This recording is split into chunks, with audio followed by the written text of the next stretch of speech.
They take an argument that they created through their own close reading, and they actually engage with the chatbot that's going to push against it. It's going to ask them questions. It's going to take another side. It's going to look at their assumptions. Professor of English and Applied Media at Berkeley College, where he teaches writing, the humanities, AI-powered communications. He's also an AI consultant who works predominantly with colleges and universities. His talk today is on how to design a process-oriented assignment for online courses. Welcome, Jason. Always great to have you.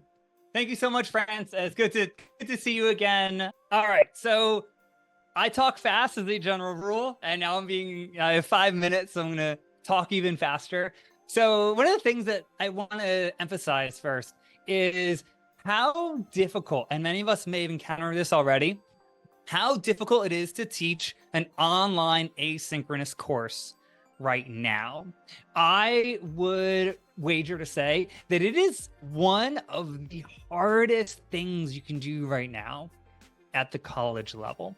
And one of the things that I think indicates that is when you go online and you read all those articles and books about adapting to the age of AI, they will a lot of the time, they will just push it aside.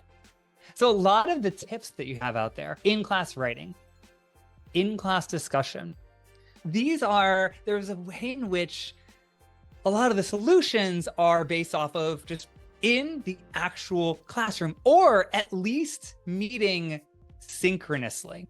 So for example, I actually just returned to the physical classroom for the first time about a week ago. And I taught online for about a year. Right? It just matched up with my parental leave and everything else. So I taught online for a year. And that has been such a difficult thing. And one of the reasons it's so difficult is that it's extremely challenging to focus on process. So for me, as with a lot of us, one of the ways to adapt assessment to AI is to focus on the process, focus less on the product your students give you at the end and more on what they go through in doing that. And that's where the in-class thing comes. So one of the challenges I'm trying to wrap my head around is what that looks like in an online, fully asynchronous class. So for example, I am not allowed to ask one of my students to go into a Zoom. Not allowed to do it. I can ask nicely, but I cannot require it. So if I want students to have a discussion, it all has to be created in an asynchronous form. So I'm playing with different ways that I can focus on process over product with an online, fully asynchronous class. I'm going to give you one example for how I did this. And if you want to see it, if you want to poke through it, if you want to just rip it off for me and make it your own, that is fine. So I actually piloted this last semester and now I'm gradually expanding it. I created this for a writing class. It's actually a writing and literature class. And I'll zoom in a little bit, and I know I have to be fast with this. I'm obviously not going to read everything. What I did was I got rid of the final paper. Just deleted it.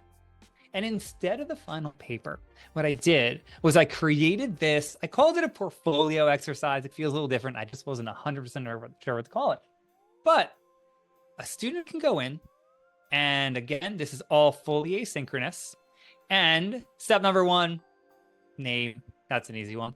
And then step number 2, free write. And I walk students through whether they should use AI here, no AI, because if we use AI, the free write doesn't really have that much value. So I walk them through that, right? So they pick a story, they do free write, they perform a close reading. So here, what I have students do, they take a passage, they copy and paste it below. And anytime you see red font, that's where a student puts in their own answers. So they copy and paste a passage, and then they mark it up on Microsoft Word.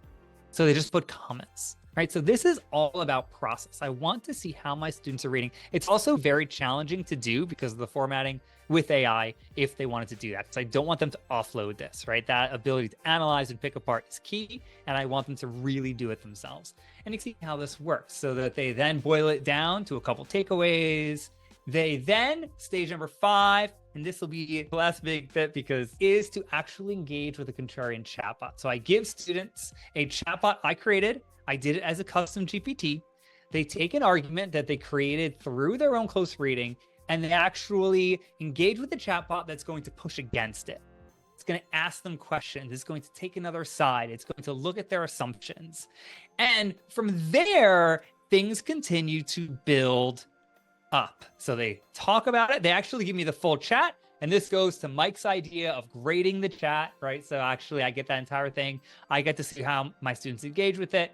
And then from there, they go into writing. And all along the way, I let them know where AI can be in the process, how they can use it, because I want to show my students not just the writing process, but how to make decisions about where AI can fit in. And again, if you want to see this document, and this is just one of a couple that I'm playing with in terms of how to do it, let me know and I'll send it to you. And I'm going to be quiet because it is 1:30. Thank you for your time. I hope this was useful, and I'm done.